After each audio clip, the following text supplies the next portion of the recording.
নমস্কার বন্ধুরা, moms kitchen বেঙ্গলিতে অনেক অনেক স্বাগত জানিয়ে আজকের ভিডিওটা শুরু করছি। আজকে আমি তৈরি করে দেখাবো দেশি কাঁকড়া মাছ কষা। তার জন্য দেখুন এখানে আমি দেশি কাঁকড়া নিয়ে নিয়েছি। কাঁকড়াগুলোকে এখন আমি কেটে নেব। কাঁকড়াগুলোকে কেটে নেওয়ার জন্য উপরের থেকে প্রথমে আপনাদের এই খোলাটাকে ছাড়িয়ে নিতে হবে। উপরের থেকে এই খোলাটাকে ছাড়িয়ে নেওয়ার পরে এর যে ছোট ছোট হাতগুলো আছে এগুলোকে আমি কেটে বাদ দিয়ে দেব। আপনারা যারা রাখতে চান তারা রাখতে পারেন, আমি এগুলোকে কেটে বাদ দিয়ে দেব। তারপরে যে বড় হাতগুলো আছে তার থেকে ছুচলো অংশটাকে একটা ভারী কিছু দিয়ে আপনাদের ভেঙে নিতে হবে। আমি এখানে নোড়া দিয়ে বড় হাতগুলো থেকে ছুচলো অংশটাকে ভেঙে নিচ্ছি। দেখুন বন্ধুরা, কাঁকড়ার এখন আমি উপরের থেকে যে খোলাটা থাকে সেই খোলাটাকে ছাড়িয়ে নেব, আর একটা পাতলা চামড়া মতন থাকে সেটাকে আমি বাদ দিয়ে নেব। এইরকম ভাবেই আমাদের কাঁকড়াগুলোকে ভালোভাবে কেটে পরিষ্কার করে নিতে হবে।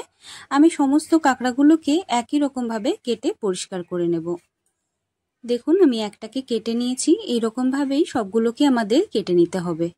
দেখুন বন্ধুরা, আমি সুন্দরভাবে কাঁকড়া মাছগুলোকে কেটে ধুয়ে পরিষ্কার করে নিয়েছি। এইরকম ভাবেই আপনাদের কাঁকড়া মাছগুলোকে কেটে ধুয়ে পরিষ্কার করে নিতে হবে। এখন আমি মাছগুলোকে রান্না করে নেব। মাছটাকে রান্না করে নেওয়ার জন্য প্রথমে আমি গ্যাসের উপরে একটা কড়াই চাপিয়ে দিচ্ছি। কড়াইটা গরম হয়ে গেলে কড়াইতে আমি দিয়ে দিচ্ছি সর্ষের তেল।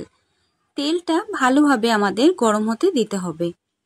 তেলটা যতক্ষণ গরম হচ্ছে ততক্ষণ চলুন কাঁকড়া মাছগুলোর গায়ে ভালোভাবে লবণ হলুদ মেখে নেওয়া যাক।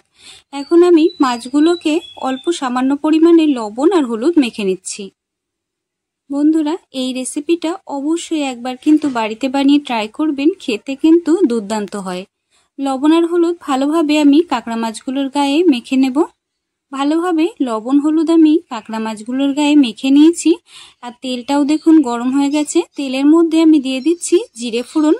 জিরেটা ভালোভাবে যখন চটপটিয়ে ফুটে উঠবে তখন আমি লবণ হলুদ মেখে রাখা কাঁকড়া মাছগুলো তেলের মধ্যে দিয়ে দেব।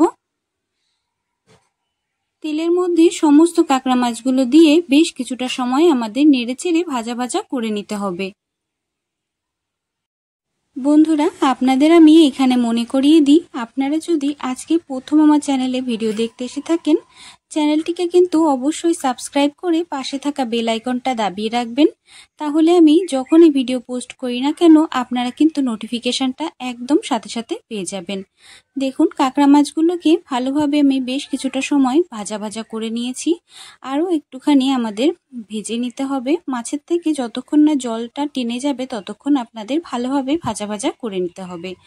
মাছটাকে ভালোভাবে ভেজে নেওয়ার পরে এখন আমি দিয়ে দিচ্ছি 2 চামচ পরিমাণে জিরে বাটা, দিয়ে দেব 1 চামচ পরিমাণে লঙ্কা বাটা।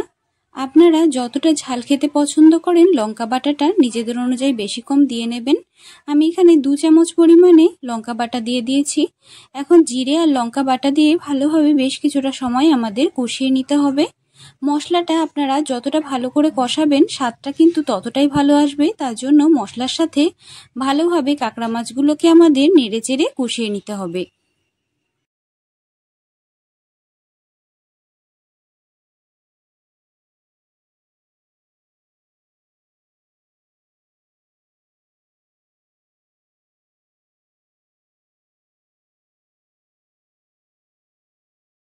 কাঁকড়া মাছগুলোকে বেশ কিছুটা সময় মশলার সাথে নেড়েচেড়ে আমি কষিয়ে নিয়েছি।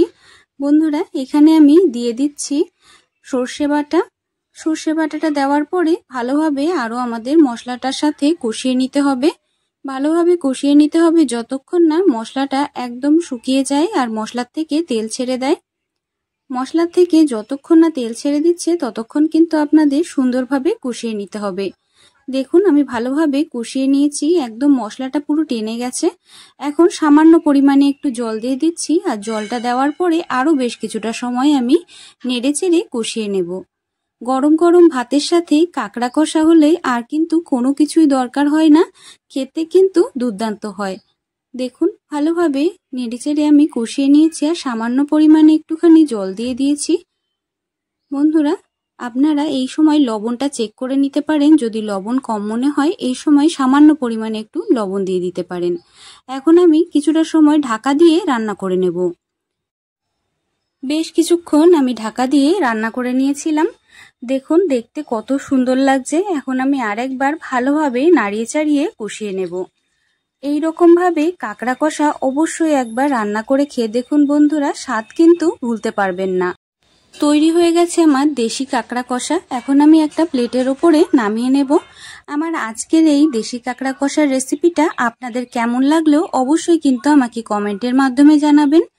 রেসিপিটা নিয়ে যদি কোনো রকম কোনো প্রশ্ন থাকে অথবা কোথাও বুঝতে অসুবিধা হয় সেগুলো আমাকে কমেন্টের মাধ্যমে আপনারা জানাতে পারেন। ভিডিওটাকে স্কিপ না করে প্রথম থেকে শেষ পর্যন্ত দেখার জন্য আপনাদের অনেক অনেক ধন্যবাদ। আপনারা সবাই খুব ভালো থাকবেন, সুস্থ থাকবেন। দেখা হবে পরবর্তী ভিডিওতে আরও এরকম নতুন রেসিপি নিয়ে। ততক্ষণের জন্য সবাইকে অনেক ধন্যবাদ। ভালো থাকবেন, সুস্থ থাকবেন।